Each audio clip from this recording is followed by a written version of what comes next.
We're in Blackpool, which has become a battleground for one of the most divisive issues in the UK, fracking. The government wants us to believe that shale gas will bring about a wealth of opportunities, but not everyone is convinced. Behind me are activists and campaigners who are taking a stand in taking back their democracy.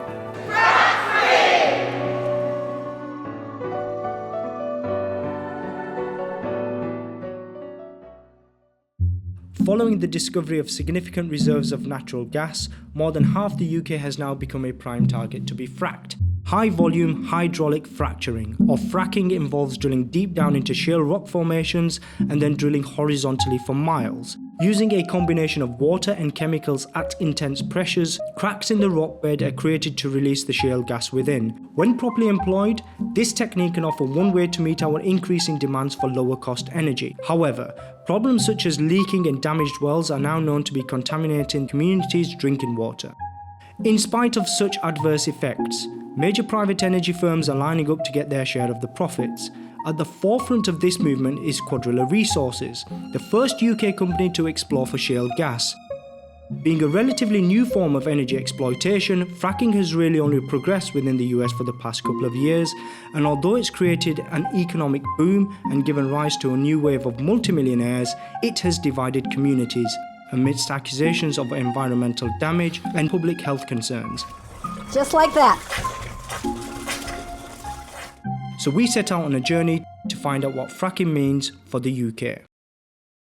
500 vehicle movements per frack, 13 times per well, 10 wells per pad, 80 pads for the filed.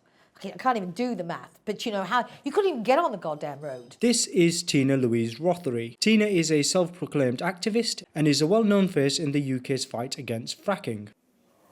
Could you tell me how you first learnt about fracking and why you're so against it?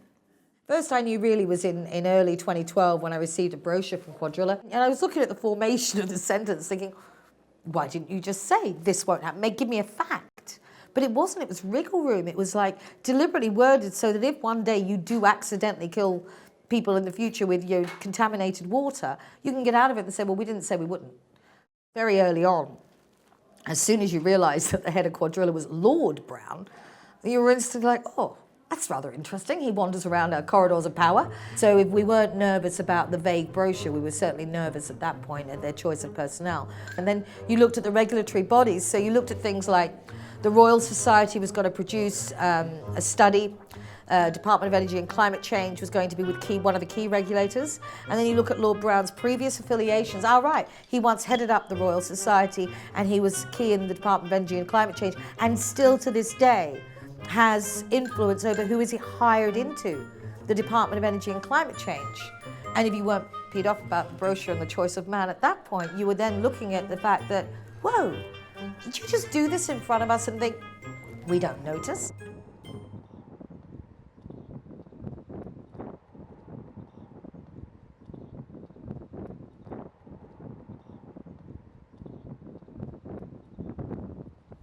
Behind me is the first and only site to ever be fracked in the UK. In 2011, it caused 2 minor earthquakes. A study by the British Geological Survey placed the epicentre of each quake just 500 metres from the well. Since its closure, this site has been shrouded in controversy. Priest Hall was Cuadrilla's first site, and after the earthquakes it was closed down. Local residents voiced concerns that if the earth tremors had damaged the integrity of the well, which currently stretches hundreds of metres below the ground and is filled with water and chemicals, the effects could be both widespread and devastating.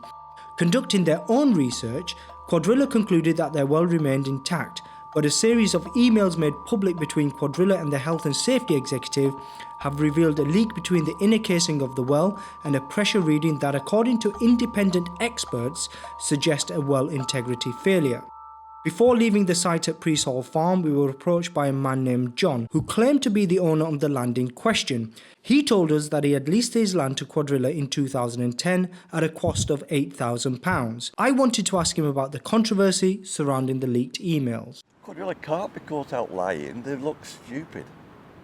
You know what I mean? They are an establishment, they're not an individual. The MD of Cuadrilla stands up on television and says something and it's wrong, the next time he stands up, he's going to get eaten alive. Absolutely eaten alive. So you say don't believe anything Quadrilla say. I believe probably most of what they say. Look, you're a farmer who has leased his land to these companies to frack, okay? Yeah. Economic benefits to one side, you genuinely believe that this is the right thing to do. No. Money to one side. No, what the truth is, money has nothing to do with it. I believe it would be immoral for me not to let you have access to your gas. This is my country, right? I believe in this country. And despite the fact all the politicians are rubbish and we have all the bad press, this is the best country in the world. It's been the best run country in the world. But at the end of the day, we have a hell of a high standard of living here to support and a lot of people to support in it. And they take it for granted and they don't understand where it's come from. You know, everything's based on your fossil fuel. I think people who think about it, think about the wider issues and think about the technical side of it, are more pro, because they can see the differences, for example, between here and the United States, and also the amount of regulation that goes into these things. In the UK, we tell ourselves that we have gold standard regulations in health, in banking, in food, and I'm sorry, we've had health scandals. We had Staffordshire General Hospital. How did that happen with gold standard regulations? We bailed out our banks with all our money and caused austerity and suffering to those most vulnerable. How the hell did that happen without gold standard regulation? Clearly, the gas companies do not want to contaminate the water. That's not part of their policy. Anything that contaminates the water is a leakage as far as they're concerned. They've lost revenue because the gas is gone. When it goes wrong, and it will because everyone's human and there are errors, it's entirely different from it going wrong in banking or a hospital, where there's a minimum number and it can be contained. You cannot contain what happens to the Sherwood Aquifer, the second most important watercourse in this country. And even if they only develop those wells a few at a time, which is what they will do, they'll have a crew. This is why the myth of jobs is a myth. You know, maybe you're only operating 4 sites at once and you've got 4 crews. Finish with those sites, move on to the next sport. Okay, a good number of the workers may not come from locally, but there will be some spin-off business. We actually own a couple of holiday cottages, which I'm sure we'll get a little bit of a boost in terms of occupancy. The fractivists have legitimate concerns. However, in a place like Blackpool, best known for its former reputation as a top seaside destination but has been in financial decline for decades, here it's very difficult to compete against the prospect of new jobs and investment. The fact that the first ever attempt to frack went so dramatically wrong is what has the local residents so concerned. I wanted to speak with Quadrilla directly to see if they could explain what had happened and what they had to say about the potential benefits fracking could bring. Hello, my name is Mr. Nazreasat. I'm putting together a documentary about fracking in Lancashire, and I was wondering if I could speak to somebody from your company who would be willing to do an interview with me. Is it something the company do? An awful lot of calls to do interviews. When everyone's back here on Monday, I'll see who might be around the next 2 weeks. What's your contact number? Sure, it's 077.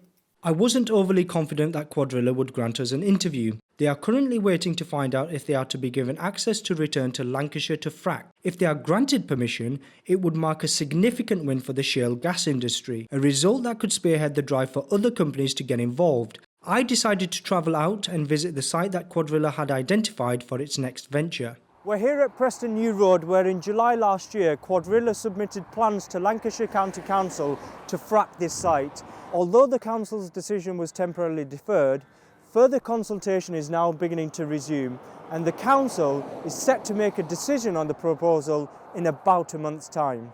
In summer 2014, Tina and several hundred other fractivists occupied this site in protest of the application. Not long after the protest camp, Tina appeared in court in Manchester and was charged with trespassing. Currently being done for the costs of an action we did last year, which is £63,800 and something pounds. The reason they're doing this is that they want to make an example of anyone in the community who dares to speak up against, you know, what's being done to that community. So then, as is always the case, they'll say, and then nobody supports this anti-fracking movement. Well, no, everybody's scared. People are scared to step out of the norms of their life. So I did I think it was Channel 4 News with Jacob Rees-Mogg. interesting character. Because he was reassuring the interviewer that it's okay because we've protected now. We should all be happy. We have protected our national parks. It would have to be exceptional circumstances under which you would drill under them. And I had done my research on the way into the interview, so I knew what the answer was going to be. And I asked him, can you define what an exceptional circumstance would be? Tina Roth, final word. Essentially then, that exceptional circumstance is if the drilling will bring more cash than the area of outstanding natural beauty does through its tourism, then we're going to say okay. That's one of the circumstances. It has to be exceptional. That just a little bit more money would not be exceptional. So it's based on how much more profit. So all of this is just an economic I'm afraid we've completely run out of time. Tina, how dare that be the exceptional circumstance? You know, this is our national parks. Of course they haven't got millions of people ploughing through them, putting in loads of investment. And fracking will always make more money for a national park area. But is that the only reason? Is that our only measure of something's worth? Is if it makes enough money? The following day, I decided to meet up with anti-fracking campaigner Bob Dennett. Bob is also a member of the group Frack Free Lancashire, and this year he ran as a Green Party representative. He had offered to take me back to Priesthall Farm and show me through a closed-off entrance where we would be able to access the site where the well had been drilled. I wanted to ask him if he truly believed fracking to be the cause of the earthquake in 2011. There are several reports that identify that as being the cause of the earthquake. They drilled through and fracked into a minor fault. The UK is 400 times more faulted than the USA. And it's very, very much more densely populated than the USA. This is not the right place to practice fracking. So Bob, talk to me about this site that we're going to visit now. It's a site that has actually been restored. But beneath the farmland here, there is a well that was drilled by Quadrilla in 2010, 2011, and that's the only well to have been fracked in the UK. This started here, it started in Lancashire, we're going to stop it in Lancashire. If they want to drill on Preston New Road, they're going to have to drill through me. So you're so determined that it doesn't matter if you get arrested? No, I don't care. It doesn't matter if you're locked away? No. That you will do whatever you can within your power, so be it, yeah, to stop this from happening. That is the end goal. The end goal is to stop fracking, and if I am elected to Parliament, the end goal will be to ban fracking. So this is it? This is the site that caused the fracking controversy in the UK. This is the only site that has been fracked in the UK, and this is the site that caused the earthquakes. I am absolutely confident that that well has been compromised. Quadrilla will deny it, and so will the government regulators. But the government regulators didn't visit the site. Before Bob could proceed, we were met once again by John. He told us that we were on private property and asked us to leave. Bob was, however, quick to confront him about a number of controversial issues, including the bias surrounding Lord Brown's links to government and regulatory officials. How is that not corrupt? Well, on a different side it needs to stop, I know. Oh, well, yeah, we're not on a different it side needs here. to stop. But what you've just established is that it's not fracking that's the problem. It's the legislation that goes with the mining that's the problem. Yeah. And where there is no legislation with the mining, it's a Well, disaster. this government are in the process of manipulating the legislation to make it easier to exploit the resources, and they're not doing it because we need the resources, they're doing it because somebody wants to get richer. Well, I'll draw it to a conclusion now, because I'm listening to you, but what I will say is this: I support anti-fracking, and I am very glad you're there, because you will hire the legislation on this, and you will make it safer. You won't stop it, which is good, because we need it. With a bit more fossil fuel. For the landowner, I feel sorry for him, he's been misled. I feel sorry for him because he's been led to believe that what he is doing is a noble and honourable act for the sake of his country. What he doesn't know is that that gas that's underground, it's not his, it's not mine, it's not Quadrilla's, it's not even the UK government's. It belongs to whichever corporate company got that out. So whichever corporate got that out of the ground, it is theirs to sell on a market. No UK gas is for UK use only. You can't do that. We're on a European market. But there's nothing wrong with their stance. What's really wrong is the fact that they've been misled and underinformed.